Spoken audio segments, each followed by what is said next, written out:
kes natukese teab neid looduse asju, see teab, et nagu sellist pilti lihtsalt käies mööda metsa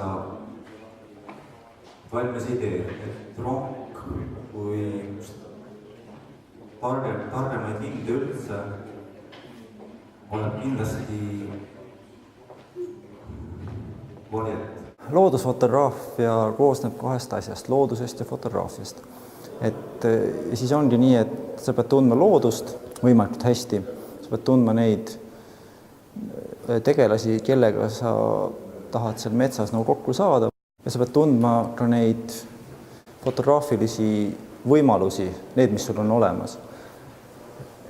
Ja kui need asjad nagu kokku saavad, siis on võimalused hea pildi tekkeks nagu olemas.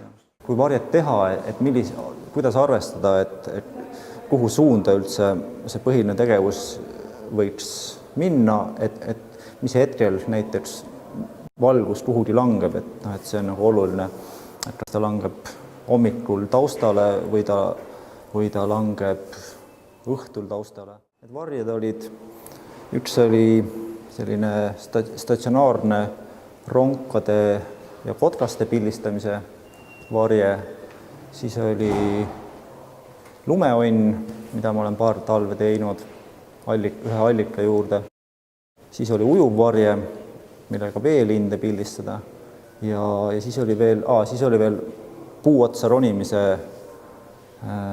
võimalus või üks selline nippe, mis annab sellise teistsuguse perspektiivi.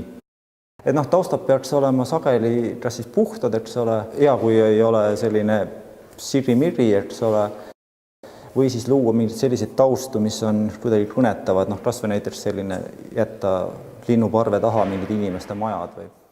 See varje teema on just oluline nagu nägemiseks.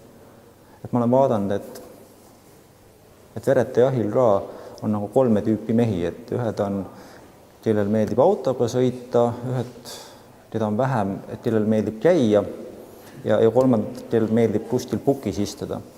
Et ma arvan, et parima tulemuse annab selline nagu kombineerimine nende 3 variandi vahel. Unistusi on, jah. Üks loodusfoto, üks alus või ongi unistamine, et sa unistad millegist ja siis või mõned täituvad ja mõned asjad täituvad hoopis teistmoodi, et täituvad need asjad, mida sa ei ole osanud unistada.